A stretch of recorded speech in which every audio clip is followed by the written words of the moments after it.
नमस्कार, मैं हूं अंकुर और आप देख रहे हैं सत्य हिंदी। बेहद बुरे हाल आर्थिक हालात से जूझ रहे श्रीलंका में अगर पेट्रोल और डीजल के दाम जानेंगे तो हाल बेहाल हो जाएगा। दाम तो बता देंगे लेकिन जान के बस ये ना कहें कि फिर भी भारत में तो अच्छे हालात हैं, क्योंकि हम भारतीयों की आदत है कि अपने से बुरी हालत वाले व्यक्ति से अपनी तुलना करके खुद की कमजोरियों को छुपाने की कोशिश करते हैं। चलिए अब असल मुद्दे पर आते हैं और बात दरअसल ये है कि श्रीलंका में 1 लीटर पेट्रोल की कीमत 100 रुपए, 200 रुपए, 300 रुपए नहीं है, बल्कि 400 रुपए पहुंच गई है। और 400 रुपए में भी नहीं, 420 श्रीलंकाई रुपए में 1 लीटर पेट्रोल मिल रहा है। बेहद खराब आर्थिक हालात से जूझ रहे श्रीलंका में मंगलवार को पेट्रोल की कीमत 24.3% की बढ़ा दी गई। वहीं डीजल की कीमत की बात करें तो एक डीजल की कीमत 400 रुपए, पूरे 400 रुपए हो चुकी है। इसकी कीमत में लगभग मंगलवार को 38.4% का इजाफा किया गया। कीमतों की बढ़ोतरी को लेकर श्रीलंका की सरकारी तेल कंपनी सीरॉन पेट्रोलियम कॉर्पोरेशन ने कहा कि ऑक्टेन 92 पेट्रोल, जो कि श्रीलंका में अधिकतर गाड़ियों में इस्तेमाल किया जाता है, की कीमत 82 रुपए यानी कि 24.3% और डीजल की कीमत में 111 रुपए यानी कि 38.4% की बढ़ोतरी की गई है। बता दें 19 अप्रैल के बाद ये दूसरा मौका है जब श्रीलंका में पेट्रोल की कीमतों में बड़ी बढ़ोतरी की गई है। तेल की कीमतों में बढ़ोतरी ऐसे समय की गई है जब ईंधन की किल्लत से जूझ रहे श्रीलंका में पेट्रोल पंप के सामने लंबी-लंबी लोगों की कतारें लगी हुई हैं। वहीं तेल की कीमतें बढ़ी थी तो यह स्वाभाविक सी बात थी कि ऑटो वाले और जो ट्रांसपोर्टेशन वाले हैं वो भी अपना किराया बढ़ाएंगे।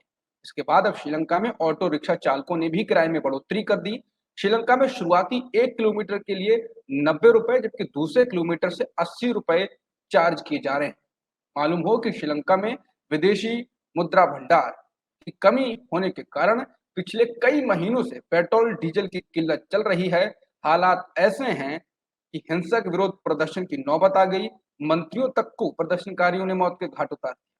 अंततः प्रधानमंत्री महिंदा राजपक्षे को इस्तीफा देना पड़ा और नए प्रधानमंत्री विक्रम सिंघे को आना पड़ा। हालांकि हालात अभी भी कुछ ठीक नहीं हुए हैं। बिजली संकट से लेकर दवाइयों और खाने पीने का संकट लगातार बना हुआ है और श्रीलंका भारत जैसे बाकी देशों से मदद की उम्मीद लगाए बैठा है। भारत अपने मुताबिक मदद कर भी रहा है, लेकिन जो हालात ऐसे हैं उसमें बस श्रीलंका का जीवन वो कहते हैं कि सर्वाइवल के लिए लड़ रहा है।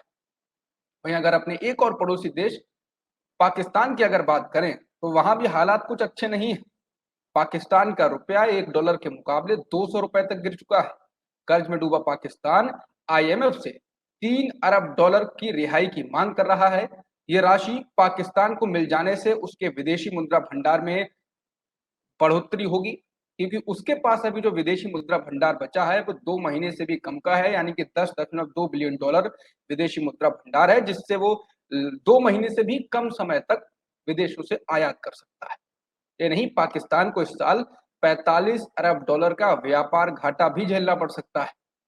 इस बीच पाकिस्तान की मौजूदा शहबाज शरीफ सरकार और पूर्व प्रधानमंत्री इमरान खान के बीच जमकर लड़ाई चल रही है और इसने आईएमएफ के लिए भी आगे का रास्ता मुश्किल वाला बना दिया है। इमरान खान के आज इस्लामाबाद में बुलाए गए आजादी मार्च के कारण देश में चारों तरफ अफरा तफरी का माहौल बन गया। सरकार ने बाजार, स्कूल, अस्पताल तक बंद कर दिए, सड़कें बंद कर दी गई, कंटेनर लगा दिए गए, बैरिकेड्स लगा दिए गए। इससे पहले से खस्ता हालात जो हाल में पाकिस्तान है उसको आर्थिक तौर पर भी एक बड़ा झटका लगा है, क्योंकि बाजार बंद होती हैं आपकी अर्थव्यवस्था पर उसका एक झटका लगता है।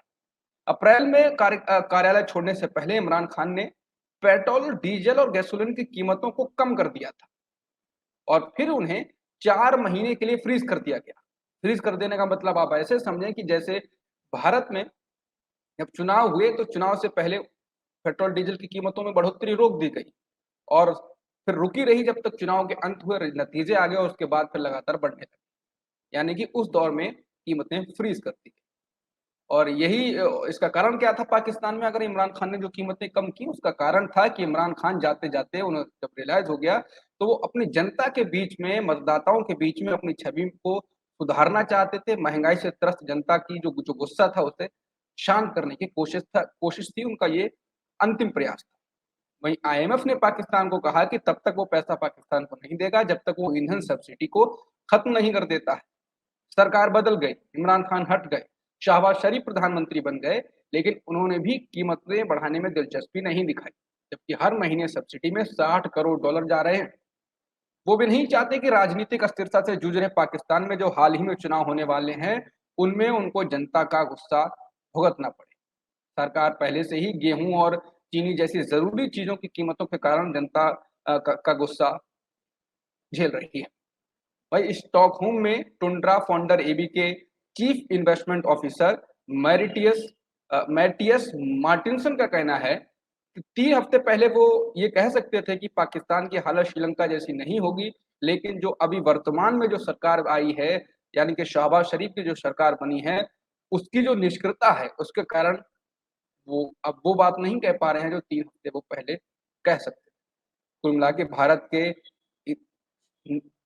आस पड़ोस यानी कि श्रीलंका में, इधर पाकिस्तान में, इन दो देशों के जो हालात हैं वो बहुत ही खराब एक जगह तो हो चुके हैं और दूसरी जगह जगह खराब होने की और ज्यादा खराब होने की तरफ बढ़ रहे हैं।